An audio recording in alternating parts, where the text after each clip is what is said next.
¿no?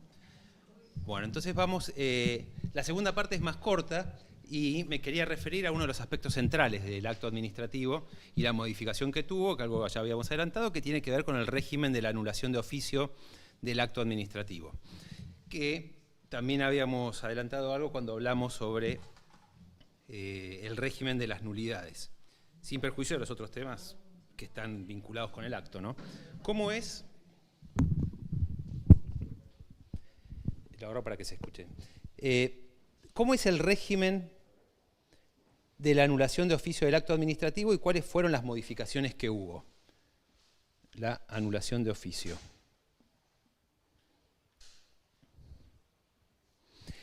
En el marco de la Ley Nacional de Procedimientos Administrativos, antes y después, por un lado, vamos a tener a lo que es el acto irregular. El acto irregular, en el marco de la Ley Nacional de Procedimientos Administrativos, es el acto nulo de nulidad absoluta. Es decir, que hablar de acto nulo de nulidad absoluta es lo mismo que decir irregular. Es decir, que tiene una nulidad absoluta. El acto nulo de nulidad absoluta, como vimos, el principio es que debe ser anulado en sede administrativa. Acá no cambió. El principio sigue siendo el mismo. El acto nulo de nulidad absoluta debe ser anulado en sede administrativa. De modo tal que el principio es la inestabilidad. Es decir, el acto nulo de nulidad absoluta como principio es la inestabilidad. Salvo, dice la ley, salvo, ahora pone que hubiese generado derechos subjetivos que se estén cumpliendo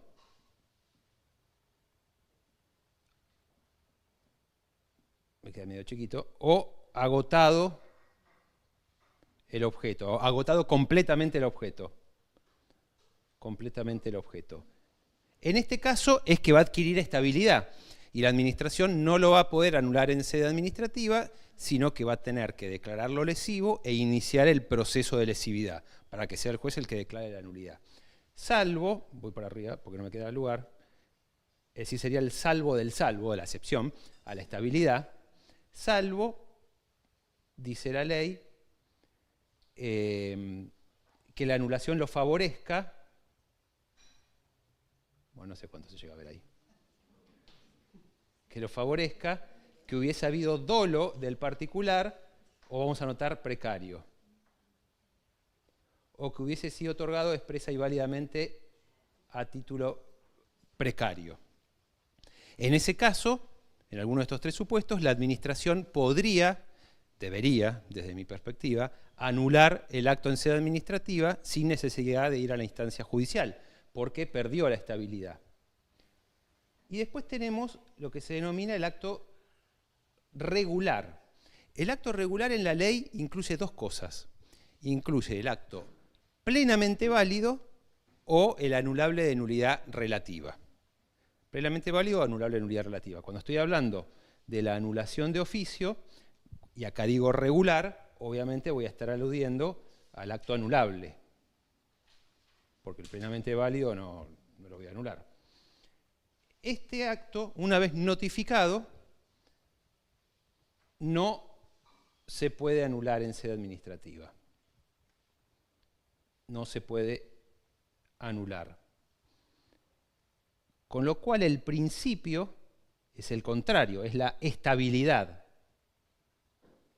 Es la estabilidad del acto. Salvo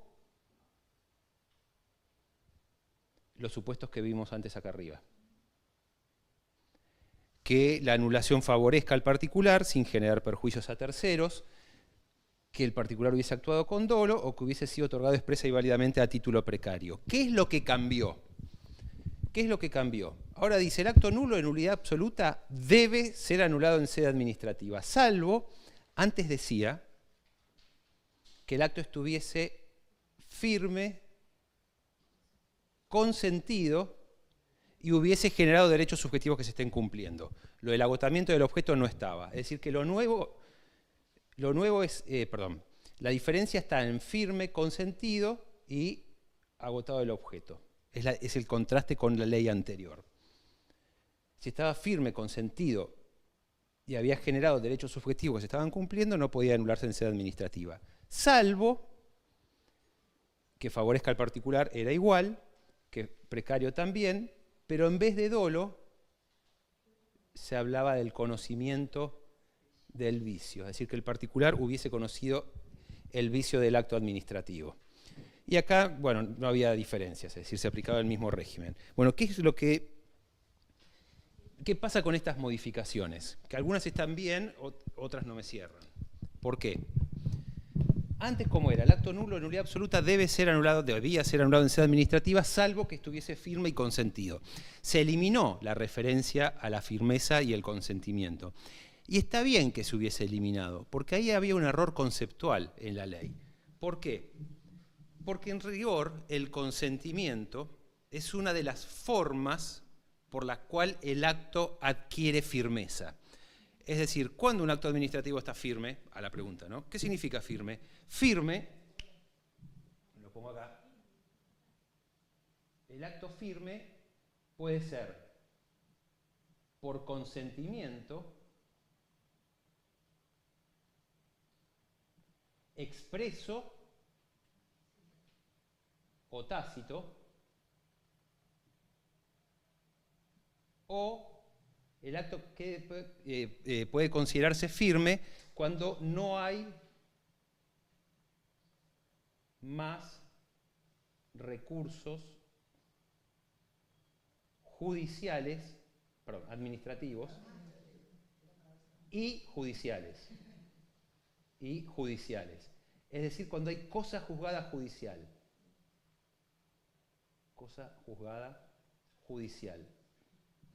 Entonces, ¿qué es acto administrativo firme? El acto está firme cuando lo consentí de manera expresa, presenté un escrito diciendo vengo a consentir el acto administrativo, o de manera tácita, no lo impugné. Hoy no presenté el jerárquico dentro de los 30 días hábiles administrativos.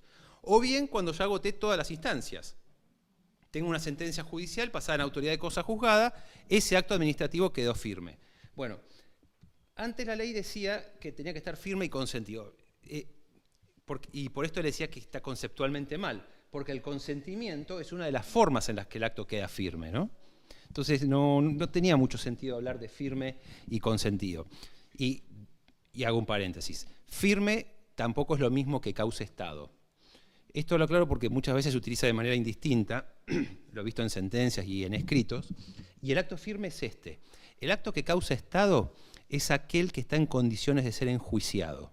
El que está en condiciones de ser enjuiciado. Es decir, es aquel respecto del cual agoté la vía administrativa y tengo todavía habilitada la instancia judicial. Es decir, no me caducó el plazo para interponer la demanda.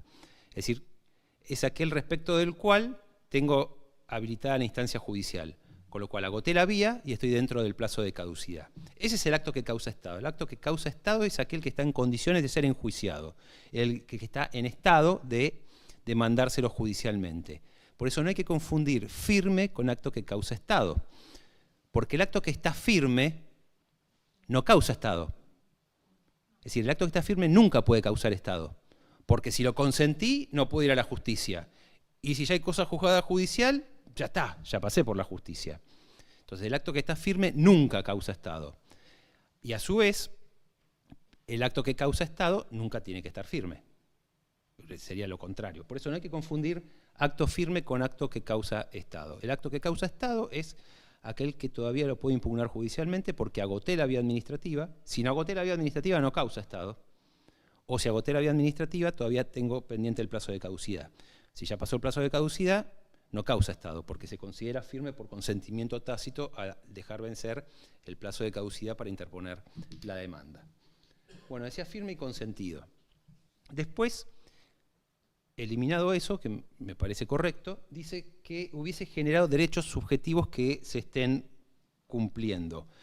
Se mantiene la expresión que se estén cumpliendo. Para que el acto adquiera estabilidad, no solo tiene que haber generado derechos, sino que esos derechos se tienen que estar cumpliendo. Y la Corte expresamente lo aceptó así. Está en el caso Miragaya y Movimiento Scout. En el caso de Miragaya se había otorgado una licencia de radiodifusión pero todavía Miragaya había comprado los equipos, todo, no había comenzado con las emisiones radiales. Entonces se lo anulan de oficio en sede administrativa. El tema llega a la Corte y la Corte dice, es cierto, generó derechos, pero no se estaban cumpliendo porque todavía no había comenzado efectivamente con las emisiones radiales, por lo tanto estaba bien anulado. Pensémoslo en materia de contratos. Me adjudican y firmo el contrato de obra pública, pero si no hice el replanteo y no puse el primer ladrillo, todavía puede anularse de oficio. ¿Tengo el contrato que me generó derecho? Sí, me generó un derecho. ¿Se está cumpliendo? Si no puse el primer ladrillo, no, no se está cumpliendo, con lo cual podría anularse de oficio. Eso se sigue manteniendo y la jurisprudencia de la Corte hace la distinción entre el cumplimiento del derecho, de que efectivamente se estén cumpliendo, y la generación del derecho. Y después, bueno, si entonces hoy se adquiere estabilidad cuando generó derechos que se están cumpliendo o se agotó su objeto, es decir, ya se cumplió el contrato, se extinguió el contrato administrativo por cumplimiento de su objeto. En ese caso no se podría anular de oficio, debería declararse la lesividad en sede administrativa e iniciar el proceso de lesividad. Salvo, es decir, en el supuesto en que se podría anular de oficio, las tres excepciones. Que la anulación, la primera, que la anulación favorezca al particular. Esto tiene toda la lógica. ¿Por qué? Porque la estabilidad del acto administrativo, ¿qué es la estabilidad? La estabilidad es la imposibilidad de anular de oficio el acto en sede administrativa. O lo que es lo mismo, es la cosa juzgada administrativa. Son sinónimos, digamos. Estabilidad y cosa juzgada administrativa es lo mismo. No puede anularse de oficio en sede administrativa. Eso fue concebido jurisprudencialmente como una garantía a favor del particular. Es decir, la estabilidad del acto es una garantía a favor mío, a favor del particular. De modo tal que si la anulación me favorece, no puede el Estado invocar la estabilidad, porque la estabilidad es a mi favor, termina siendo a mi favor. Entonces, por ejemplo, si estamos frente a un acto de gravamen que me impuso una sanción, o de alguna manera ese acto administrativo me perjudica, puede anularse en sede administrativa porque no habría adquirido, porque me favorecería la nulidad en la medida que no perjudique a un tercero. Eso es lógico y ya viene de la jurisprudencia de Carman de Cantón. Voy al tercero y después voy al segundo, ¿no? Porque es el importante. El tercero dice que también puede anularse de oficio si el acto fuera otorgado expresa y válidamente a título precario. Esta excepción no sé por qué se mantuvo, porque también tiene un error conceptual, que es el siguiente. ¿Qué es el precario administrativo? ¿Qué se entiende cuando decimos que un acto administrativo es precario? La precariedad, según se entiende en general en doctrina, y es lo que se desprende de la jurisprudencia de la Corte, en especial en el caso de distribuidora química, que sigue a Marinhoff, la precariedad lo que supone es que el acto puede revocarse por oportunidad, mérito o conveniencia. Retengamos esto, puede revocarse por oportunidad, mérito o conveniencia en cualquier momento, y hasta acá no agrega mucho, por oportunidad, mérito o conveniencia, sin derecho a indemnización. Es decir, el dato clave o central de la precariedad es que no hay derecho a indemnización. Por eso la precariedad está pensada, y así surgió, está pensada en general para actividades de poca trascendencia para el interés público o de meras tolerancias por parte de la administración pública que no requieren una mayor inversión de los particulares. A ver, ejemplos medios básicos, ¿no? Pero el puesto de flores en las calles o el puesto de diarios en las veredas. Bueno, esos tienen un permiso precario. ¿Por qué? Porque ahí la administración pública lo que está haciendo es tolerando que una persona haga un uso exclusivo de un bien del dominio público. Porque el diariero puede tener un puesto de diario y yo no puedo poner ahí una oficina. O el otro puede poner, supongamos, un puesto de flores y yo no. O las sillas, la autorización para tener las sillas de los bares en las veredas. Eso es precario. Sí, no necesariamente es precario el permiso de uso, pero está muy bien, porque por lo general el permiso de uso es precario. Sería un permiso de uso de un bien del dominio público que tiene precariedad, donde hay una mera tolerancia. Entonces, ¿qué significa? Que si yo autorizo que se ponga un puesto de diarios o un puesto de flores o que un bar ponga las sillas acá, y al día de mañana quiero cambiar una parada de colectivo por razones de interés público y en vez de que esté acá, la quiero poner donde está el diariero, le tengo que decir al diariero, te tiene que correr. Y es sin derecho a indemnización. Está pensado para eso. Lo que pasa es que después en la práctica a veces se tergiversó y se terminó otorgando permisos precarios a actividades que tenían más trascendencia pública, que requerían una fuerte inversión por el particular, y en esos casos la jurisprudencia, lo que hizo la jurisprudencia contencioso administrativo, siguiendo a Marinhoff, también dice, bueno, eso en realidad no es un permiso precario, sino que es una verdadera concesión, porque nadie va a hundir, no sé, 5 millones de dólares si saben que le pueden revocar en cualquier momento el acto por oportunidad, mérito o conveniencia sin derecho a indemnización. Claro, por ahí eso, Marinhoff también distingue en que las razones de oportunidad, mérito y conveniencia sean sobrevinientes. Tienen que ser, bueno, depende de la teoría, pero sí, tienen que ser sobrevinientes. Existían al momento de sí. el acto, entonces correspondería a la indemnización. Correspondería, bueno, sería, sí, podría ir con, sí. Entonces, pero por ejemplo, yo digo, bueno, voy a cambiar el trazado de una línea de colectivo porque va a haber una nueva, y lo quiero, bueno, ahí hay una cuestión sobreviniente, tenés que correr. Si tenés las sillas, lamentablemente las tenés que sacar. Pero después, bueno, se terminó utilizando el precario para otras cosas y se desvirtuó. Entonces, partiendo de la base de que el precario administrativo supone revocar por oportunidad, mérito o conveniencia, sin derecho a indemnización, la pregunta es, ¿por qué figura como una excepción a la estabilidad del acto administrativo? Es decir, ¿por qué figura como una excepción que habilita la anulación de oficio por razones de ilegitimidad? Y yo la verdad que no lo sé, porque no tiene nada que ver. Es decir, la precariedad hace a la revocación por oportunidad, mérito o conveniencia sin derecho a indemnización. No tiene nada que ver con el régimen de invalidez del acto administrativo. Dicho con otras palabras, la mayor o menor consistencia del título jurídico no agrega ni quita nada al momento de anular de oficio por razones de ilegitimidad. Si el acto es ilegítimo sea precario o no sea precario. Es decir, la precariedad no me agrega nada. Por eso, yo hasta ahora nunca he visto, no quiere decir que no haya, ¿no? Pero no he visto casos que se invoque anulo de oficio porque es precario. Se va a anular de oficio porque el acto es ilegítimo y quizá la anulación favorece al particular o el acto o el particular conocía el vicio. La tercera excepción, que es la importante, que es donde es uno de los temas medulares del derecho administrativo, les diría, la anulación de oficio del acto administrativo en sede administrativa, porque por lo general la administración pública lo que quiere es anular de oficio el acto en sede administrativa, evitando ir a la instancia judicial. A veces lo ha hecho, ¿no? De todos modos, pudiendo anular en sede administrativa, va a la instancia judicial. Antes la ley decía, salvo que el particular conociera el vicio. Si el particular conocía el vicio, se podía anular. Y acá venía la pregunta, ¿qué era el conocimiento del vicio? ¿Cuándo se consideraba? ¿Cómo? Claro, ahí venía la pregunta, bueno, ¿qué es el conocimiento del vicio? Y había distintas teorías. Una primera teoría decía, conocimiento del vicio es sinónimo de connivencia dolosa, teoría de Gordillo. Y dice, solo hay conocimiento del vicio cuando hay connivencia dolosa. Ejemplo, le pago una coima para que me adjudiquen. Listo, ahí no puedes decir que no conocías el vicio. Segunda teoría dice, por supuesto, connivencia dolosa, pero además el dolo del particular. ¿En qué sentido? Que el particular generaba el vicio en el acto administrativo.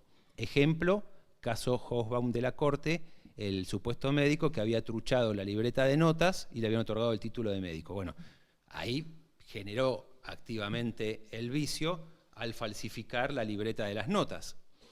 O, por ejemplo, ahora que estamos en el colegio público, se presenta, que incluso me ha tocado como asesor de consejos profesionales, se presenta alguien, presenta un título trucho y se le otorga la matrícula. Pero presentó el título trucho. Bueno, después, ¿qué se hace? Se anula de oficio ese acto administrativo porque claramente hubo dolo, conocía, o sea, lo presentaste. En teoría de Casagne. Entonces tenemos los que decían connivencia dolosa, dolo, y después había una tercera teoría que sostenía, pero alcanza con el mero conocimiento, es decir, no es necesaria ni la connivencia dolosa ni el dolo por el particular. Pero ahí viene la pregunta, bueno, ¿y cuándo considero el mero conocimiento? Había una postura, la de el profesor Horacio Díez, que decía, bueno, si yo parto de la base que el derecho se presume conocido por todos, tengo que partir de la base de que el particular conocía el vicio del acto administrativo. Con lo cual, siempre se iba a poder anular de oficio el acto administrativo, porque siempre iba a conocer el vicio. Este argumento es el que llevaba a Cassani a decir, por eso hay que exigir el dolo, porque si no, como el derecho se presume conocido por todos, tengo que presumir que el particular conocía el vicio. En lo personal yo daría la idea de que alcanzaba con el mero conocimiento, pero que no se lo podía presumir. Es cierto que el derecho se presume conocido por todos, pero hay dos principios más en el derecho administrativo. Uno es la presunción de buena fe. Yo tengo que partir y presumir la buena fe del particular. Y tengo que pensar que si el particular hubiese conocido el vicio, como exige la Corte en varios casos, hubiese denunciado el conocimiento del vicio. Y otro es la presunción de legitimidad, que la presunción de legitimidad tradicionalmente se la ve como una prerrogativa de la administración, que lo es, pero también la presunción es una garantía a favor del particular. El particular puede invocar la presunción de legitimidad a su favor. Es decir, yo puedo invocar la presunción de legitimidad a mi favor.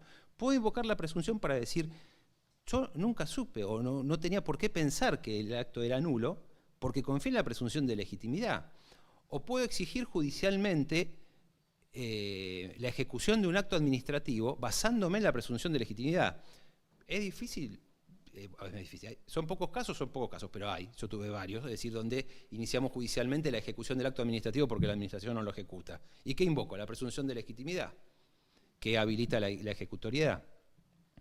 Entonces, si bien creo que alcanzaba con el mero conocimiento, no lo puedo presumir en el particular, por la presunción de buena fe y la presunción de legitimidad.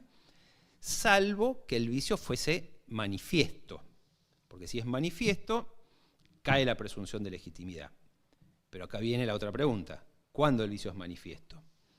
Porque lo que es manifiesto para mí puede ser que no sea manifiesto para otro.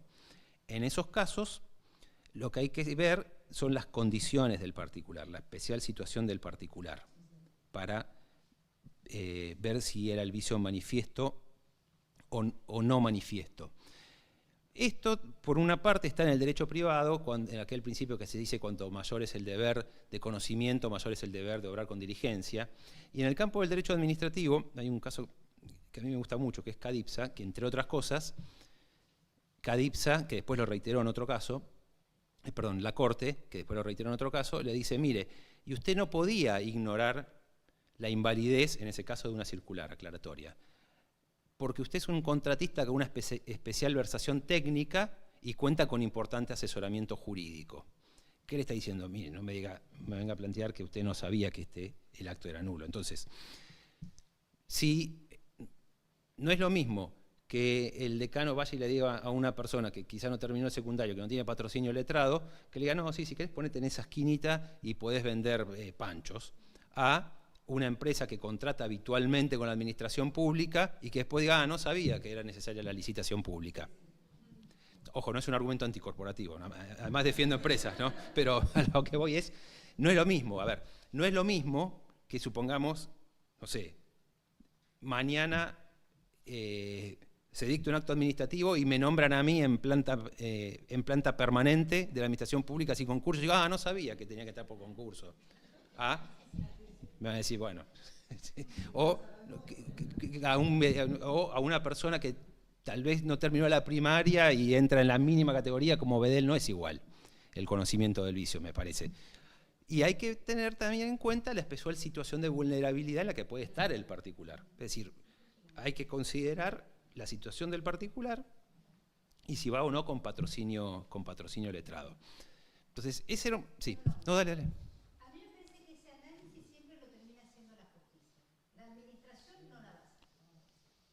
Sí, no, sí, puede ser. No sé si ha cambiado los criterios de la administración, pero cuando yo trabajaba en la administración, esos análisis tan subjetivos, no si llegaba a tiempo y pasaba por el servicio jurídico, podíamos atajar algo y decirle, ordenen un poquito, que no está mal. Ahora, si encima no pasaba por el servicio jurídico y los libres pensadores seguían adelante, y se puede terminar. Perdón, y muchas veces decía, bueno, que lo resuelva la justicia. Sí, entonces, pero Sí, ese razonamiento es durísimo, sí. Es siempre. Sí, sí. Eh, es cierto. Pero sí, Por ejemplo, o sea, podemos merituar la propia torpeza de la administración, porque hay veces que hay, o sea, está el dolo de la persona, pero la administración comete una torpeza por no cruzar datos y legitimizar actos administrativos, y las consecuencias caen sobre el el particular. particular. Y no se distribuye la carga de la torpeza de la administración, de no haber cruzado datos y haber otorgado derechos que no correspondían al interesado. Entonces, no sé si eso cae sobre la presunción de legitimidad de los actos administrativos y lo tendríamos que merituar al momento de distribuir las culpas y ver si hay dolo en la capacidad del conocimiento del interesado o Claro. una torpeza de la administración que no pudo ser verificada Por el particular. por el particular. Bueno, eso hay que... Daría la razonabilidad en lugar de la legalidad, Claro. como la juridicidad comparada. Eso habría que analizarlo. O la teoría de los actos propios. Hay veces que repite conductas el Estado y genera una presunción de legitimidad hasta que sale el acto y después se demuestra o se cae en la presunción de que hay ilegalidad. Entonces, tanto obviamente de parte del Estado, obviamente todos somos falibles y pasa eso, los cruzamientos de datos no llegan en tiempo y forma, entonces se otorgan derechos que después se deben de retirar. Pero bueno, esto de cuándo es el conocimiento de la persona y cuánto hay de distribución de culpa por parte de la torpeza de la administración es importante para ver si hay dolo y pudo haber conocido o tuvo la intención de continuar adelante con algo que no le correspondía o no. Y eso creo claramente hay que considerarlo. A ver si fue un error interno de la administración, que el particular no tenía por qué conocerlo. No sé, se contrata y no estaba prevista en la partida presupuestaria, y yo qué sé si está la partida presupuestaria o no. Tiene que estar. Por eso, exactamente, es distinto, habrá que verlo en cada caso. Lo que quería plantear es que en el esquema de la vieja ley, para mí alcanzaba con demostrar el mero conocimiento, pero lo tenía que demostrar la administración. No es que lo tenía que presumir. Es decir, no puedo invocar que el derecho se presume conocido por todos para decir que el particular conocía el vicio. No, tengo que demostrarlo y eso va a depender del carácter manifiesto y estaremos, entre otros aspectos, a lo que usted dice y a las condiciones del particular. Y vuelvo al ejemplo, no es lo mismo que me nombren en planta permanente a mí sin concurso que a una persona en situación de vulnerabilidad. Pablo, hay un Sí. ejemplo que a Dale. nosotros nos pasa seguido, que terminamos muchas veces en el juicio, es los docentes que aceptan más horas de las que tienen permitidas por ley. Sí. Entonces, a veces el cruzamiento no es automático, la administración tiene que hay un procedimiento, tiene que optarlo, pero la mayoría discute eso. Lo que pasa es que un docente difícilmente pueda desconocer que está pasando o que no se está pasando de las horas que tiene permitidas. Y a veces son situaciones que se consolidan por más de un ciclo lectivo. Claro. Y sin embargo la discusión se plantea y plantea que hay una afectación al carácter alimentario del salario, pero es evidente que cuando, si no en las declaraciones juradas, sabía la crítica, en el mismo sentido que hacemos nosotros, en la administración de hoy con sistemas informáticos no puede tardar lo mismo que hace 10 años, que era todo por papel y les llegaba a recursos humanos, y hoy, si tenés un buen sistema de carga, te tiene que luces rojas por todos lados. Sí. Pero eso va variando. Y hay veces que realmente es difícil llegar a hacer ese control y que el que está en mejor condiciones de decirte, mira, yo en realidad o tendría que haber manifestado otra conducta es el particular. Claro. Pero a veces pasa y lo que suele ser común en la administración es hecho de los desfasajes de tiempo, que se toma la decisión y después en el entrecruzamiento, como son distintas dependencias, Ahí salta. Ahí salta. Claro. Por eso, creo que hay que ver cada caso concreto. Sí. Con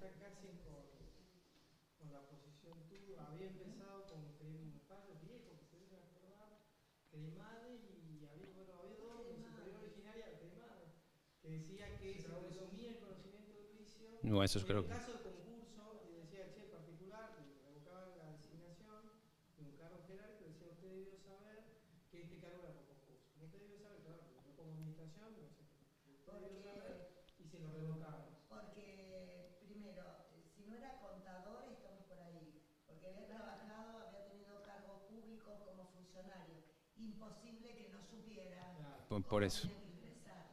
Era Pero ese- ahí, pero ahí yo hubiera en ese caso, en esos casos, lo que te llamaba la atención es que quizás en los dos casos te podría haber ido por la teoría del conocimiento directo, porque es más sencilla la teoría de la presunción de conocimiento. Sí, Yo te digo, vos debías saberlo y me ahorro la prueba en definitiva. Cuando yo te digo, vos tenías que saberlo, tengo que hacer un esfuerzo argumental de sí. las condiciones particulares y medio un poco varió en un caso que se llama CATA, que son las condiciones de guerra, donde se hace como una especie de valoración de lo que sería la negligencia grave.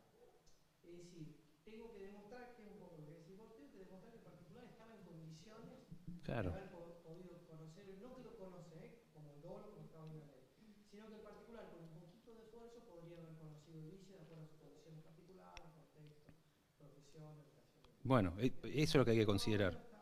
Sí, Después, bueno, hay que ver las aplicaciones particulares, porque esto requiere necesariamente una aplicación caso por caso, donde vos pruebes cuál es el conocimiento, la situación de la persona, el contexto. claro. Exactamente. Bueno, yo creo que va por ahí. ¿Qué pasó con la ley de bases? La ley de bases elimina el conocimiento del vicio y dice dolo, si hubiese habido dolo del particular. Acá el tema es qué entendemos por dolo o cuándo hay dolo.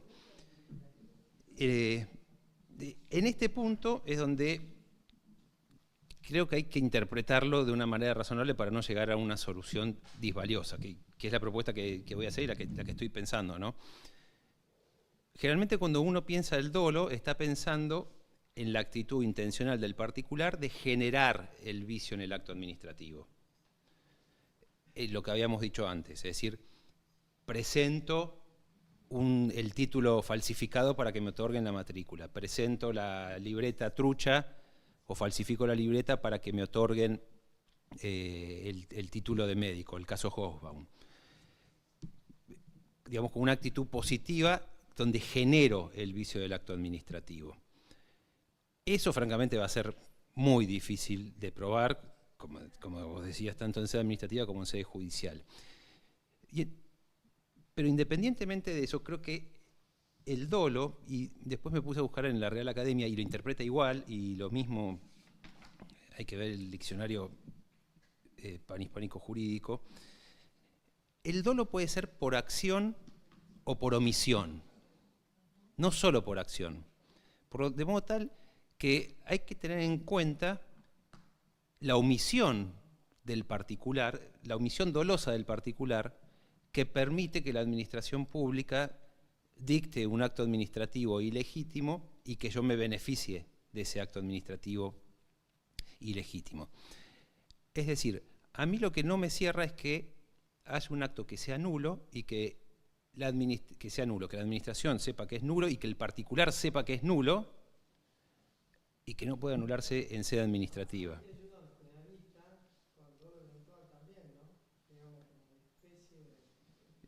Sí, claro. Por la, No como un dolo directo de connivencia, sino como una especie de dolo eventual de los penalistas, de bueno, vos debiste en estas condiciones particulares. sabías que podía pasar y no te importó. Exacto. Ese es el dolo eventual. El resultado. Con un poquito de diligencia vos podrías haber llegado a ese resultado. Por ahí, viste, no. Perdón, dijiste penalista. Viste que Pero por eso, ¿no les suena raro a los que tenemos mente administrativa ponernos con la palabra dolo? ¿Viste que, o sea, es difícil sacar la palabra dolo como que no es de nuestro ámbito? Yo tengo una tener ventaja. ese pensamiento para con el particular. Vos sabés que a mí me pasó que está bueno que a mí en el tribunal me tocó ser bastante tiempo redactor de un penalista. Y son garantistas. Y yo venía con las prerrogativas de la administración. Y de la Fiscalía de Estado. Y de la Municipalidad. Entonces eran dos mundos. El mundo de la prerrogativa contra el mundo de la garantía. Yo no me imagino pensando en el particular que actuó con dolo. Claro. Es como que no sé, o sea, yo no Ahí estoy se mezclan capacitada para como ver los dos eso. mundos que está bueno porque empezás a mezclar categorías jurídicas con mucho. Totalmente. Queda la connivencia prácticamente. Es la connivencia, la prueba de que se pusieron de acuerdo prácticamente. Por eso. Si hay connivencia, seguro, si hay dolo, en el sentido de la actuación positiva también. Vieron que mostraban que otorgaban las pensiones por invalidez y estaban las radiografías de los perros. Bueno, es un supuesto de dolo. Pero también puede haber una omisión, supongamos, ¿no? Que un caso que veíamos también con Baxi. Supongamos que a mí mañana me nombran, no sé, gerente de asuntos contables. Y el título, y se requiere para ser gerente de asuntos contables, ser contador. Y yo sé que hay que ser contador. Y me nombran. Y no hago nada, no digo nada. Me nombran y empiezo a ejercer y me pagan. Y capaz que saco el país adelante, claro. No. Pero generé. Sí, claro. Pero. Dale. Una duda, el dolo en ese caso, ese mismo ejemplo, ¿tiene que estar antes del acto o con posterioridad? Ejemplo, te designan y después de 2 años te enterás que para eso tenías que ser contador. Entonces, el momento en el que... No. Igual Pablo era precario. Era precario. No concursé. No, tiene que estar al momento del acto. Por eso, pero a partir del conocimiento del vicio, o sea, por este caso ya del dolo, decir, no voy a decir nada, ahí ya estás hablando de buena fe. Pues a eso voy. Permitís la ejecución del acto. A que eso voy. Tiene que estar al momento del acto y la palabra clave es la buena fe, lo que vos estás diciendo. A lo que voy es que puede haber un dolo por omisión. Si se dicta un acto administrativo y me lo notifican y yo sé que no corresponde y no digo nada y me beneficio, me parece que el ordenamiento jurídico no puede dar protección a una clara conducta de mala fe de mi parte. Por eso, dolo en ese caso, o en el marco de la ley, para mí debería interpretarse o vincularse con la buena o la mala fe del particular. Si el particular 5 meses después de estar cobrando fuera legalmente, restituye, se da cuenta y restituye la suma deudada, eso, ¿qué se interpreta? ¿Que actuó de mala fe y utilizó el dinero en ese tiempo o que advirtió 5 meses, un año después y subsana él el error que la administración todavía no? O sea, ¿cómo se toma esa conducta de mala fe iniciaria por durante un año cobrar una pensión que no le correspondía frente a otros que la cobran y no han dicho nada y la restitución es el acto de buena fe que, digamos, ecualiza la situación? Sí, habría que ver al momento en que se dictó. Como dice ella, el dolo en el derecho administrativo es muy difícil considerar. Sí. Acá es, digamos, el criterio, y creo que también del precedente administrativo es que consumido de buena fe, No hay que devolverlo. aún con las acciones de lesividad, aún con acciones Sí, de sí. lesividad, te cubre hasta el momento en que notifican de la demanda o si te notificaron antes el acto de declaración de lesividad, donde vos ya en ese momento, sin duda alguna, tomaste conocimiento de que ese acto que estaba vigente es legítimo. Pasó un caso igual que no llegó a ser judicial porque se resolvió antes, pero fue una persona que cobró asignaciones familiares durante un tiempo que no se dio cuenta porque daba clases y cobraba las asignaciones también el Poder Judicial. Y la persona va y en un momento se da cuenta que se le estaban pagando las asignaciones familiares también. Y va y dice, che, te ofrezco devolverla, yo no me di cuenta que estaba cobrando las dos. Entonces le inician un sumario administrativo y le notifican al Poder Judicial que le hagan un sumario administrativo también porque estaba cobrando las dos. Pero se enteran porque la persona va y le dice, che, Y notifica. Eso no tiene criterio. Y eso pasa. Eso pasa. Pasó Claro. con Harrington, que ahora es el intendente de Tolwyn, que era compañero mío, y cuando asume como legislador seguía cobrando su sueldo de empleado público, ¿no? De ejecutivo. Y él fue el que le avisó a la administración que Recursos Humanos le seguía pagando el sueldo y lo devolvió. O sea, ahí hubo una buena fe. Él avisó y devolvió el dinero. En un caso similar. sí, para mí es de buena fe. Por ¿no? eso digo Vos que- vas a decir, che, Sí. te ofrezco devolver. Y como también podría decir que de buena fe, yo no sabía, me enteré ahora, está consumido de buena fe, igual cobro más. Sí, Como también se ha tomado de buena fe cuando el monto era ínfimo. Por ejemplo, en un barco de 100, 200, 101 meses. O sea que es más o menos 100. Ahora me suben el 101 con 50. No te das cuenta. No me digan mala fe. Si tienen 200, sí, porque es el doble. Ahora, con tan poco, es de buena fe, seguimos con ese juicio o sumario. ¿No existe? sí. Igual eso pasa con las revocaciones con responsabilidad va y devuelve la plata, que esto tendrías que revocar. Después tendrías que ver si vas a ir a una responsabilidad disciplinaria. El problema para mí se da cuando eso exige de la administración, porque la persona no hace esa conducta de devolverla, y viendo si en la liquidación de haberes y eso iría por la vía de la acción de lesividad también. Viste que hay también discusión sobre cómo se recupera, pero el problema es, no sé, en una determinada promoción, en un acto administrativo, no sé, lo transfería a otra dependencia de la administración y no se cumplió una de estas partes, ¿qué grado de conocimiento tiene que tener sobre el propio reglamento administrativo?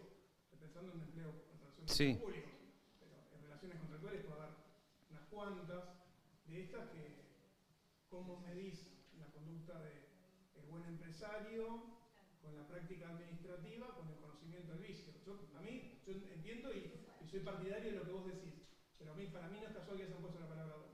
No, es que... Y mi experiencia con la palabra dolo en los juicios del Estado no es buena. Sobre todo cuando se exige el dolo, siempre le falta un elemento que por ahí puede llegar a ser...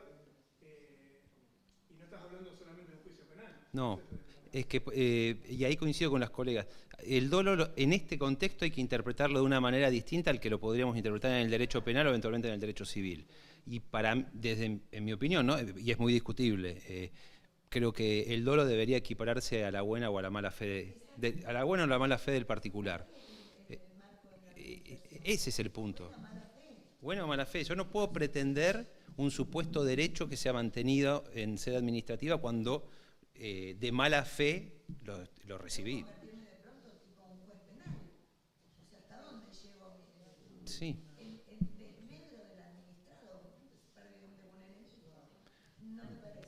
Por eso. Hay veces que por una situación la administración comete el mismo error, pero en 100 personas.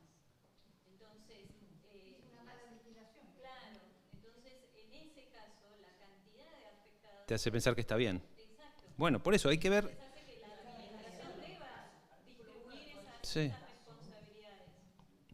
Por eso. Simplemente lo que quería alertar es, hoy la ley deliberadamente cambió el mero conocimiento para darle más estabilidad al acto nulo, claramente, por el dolo. Lo que creo es, para evitar una solución disvaliosa en el derecho administrativo, es que el dolo tiene que interpretarse en la buena o mala fe y no solamente el dolo activo. Presento el papel trucho para que me otorguen el acto administrativo, sino me mantengo al margen, dejo que todo tramite para que se dicte un acto administrativo que me favorece y que yo sé que no me corresponde. Sobre todo porque la ley ahora tiene otro aspecto con el que no estoy de acuerdo, que es que, pero estaba muy dividida la doctrina, antes se discutía si cuando no se podía anular el acto administrativo, porque había adquirido estabilidad, supongamos estaba firme, consentido y generó derechos subjetivos que se están cumpliendo, se podía suspender en sede administrativa. Es decir, no anulaba, pero si podía o no suspender los efectos, obviamente, en el mismo acto que suspendía los efectos, ordenaba el inicio del proceso de lesividad. Estamos todos de acuerdo que yo no podía suspender sine die y no hacer nada, porque eso es lo mismo que obtener la nulidad. Es decir, en mi opinión, cuando no se podía anular, porque el acto había adquirido estabilidad, lo que tenía que hacer la administración era declarar la lesividad del acto administrativo y plantear la suspensión, es decir, artículo 1, declárese la lesividad del acto administrativo por razones de ilegitimidad y anúleselo sin efectos ejecutorios. Artículo 2, suspéndase los efectos del acto administrativo. Hasta tanto, el juez otorga una medida cautelar, por el artículo 3 que voy a decir ahora. Artículo 3, instrúyase al departamento jurídico a iniciar el proceso de lesividad y en ese marco plantear la suspensión judicial de los efectos del acto. Para mí eso es lo que había que hacer. Y lo que había terminado aceptando la Procuración del Tesoro el año pasado. Sí, el año pasado. O el anterior, ahora no me acuerdo. Pero era la doctrina vigente de la Procuración del Tesoro, que sostenía que cuando no se podía anular, se podía suspender, pero había que iniciar simultáneamente el proceso de lesividad para no obtener por la suspensión la nulidad que tenía prohibida. Bueno, hoy la ley expresamente dice que cuando no se puede anular, no se puede suspender. Con lo cual, la administración pública lo que tiene que hacer es iniciar el proceso de declarar lesivo el acto en sede administrativa, iniciar el proceso de lesividad y en el marco del proceso de lesividad pedir la suspensión judicial. Que a mí no me convence, no sé, que habiendo un acto que sea manifiestamente nulo, continuar ejecutándolo y eventualmente continuar efectuando pagos al particular, es decir, que tenga que depender de la administración pública, de la justicia. Pero bueno, entonces, teniendo esto, si a la idea del dolo le sumamos que no puedo suspender, me parece que una interpretación quizás equilibrada es decir, tenemos que considerar la buena o no mala fe del particular, teniendo en cuenta sus condiciones particulares. Entonces, el resumen, hoy el régimen vigente es: el acto nulo de nulidad absoluta debe ser anulado, salvo que hubiese generado derechos subjetivos que efectivamente se estén cumpliendo o que se hubiese agotado su objeto. En ese caso, no lo podría anular de oficio, declaro la lesividad e inicio el proceso de lesividad. Salvo que la anulación lo favorezca, que el acto fuese otorgado expresa y válidamente a título precario, y el dolo, que dejamos abierto cómo hay que interpretarlo. Hago esta propuesta. Es decir, no pensemos el dolo solo como una acción positiva de genero el engaño, sino también por la omisión. Digamos, al hacerse el gil, sí, dijo así y me beneficio del acto. Y el acto anulable no se puede anular en sede administrativa, salvo los supuestos anteriores. Bueno, y creo que con esto abordamos los principales temas en acto, ¿no? Y los tangenciales. No sé si hay alguna pregunta, alguna duda. Una intriga que me quedó ahí, que lo mencionaste en la otra parte, respecto de que se incorporó el concepto de la buena administración o buena administración. ¿Tenés algo como para comentar respecto de eso? Sí, se incorporó esta idea de la buena administración, que ya se venía hablando entre nosotros bastante, la buena administración, pero que en realidad viene de Europa, de las constituciones europeas, que habla del derecho fundamental a la buena administración, y también de una declaración del CLAD que habla del derecho a la buena administración. Y ahora lo tenemos expresamente como uno de los principios. Las derivaciones, cada uno, depende del autor, las derivaciones que le da al contenido de la buena administración. Pero te diría que todos los principios que están en el artículo 1 bis hacen a la buena administración. Es decir, una administración que funcione bien y al servicio del particular. Sí. Sí. Bueno, la razonabilidad y la proporcionalidad ahora están expresamente previstas en el procedimiento. Estaban para el acto, pero ahora en el procedimiento administrativo. Bien. ¿Alguna otra duda, alguna pregunta?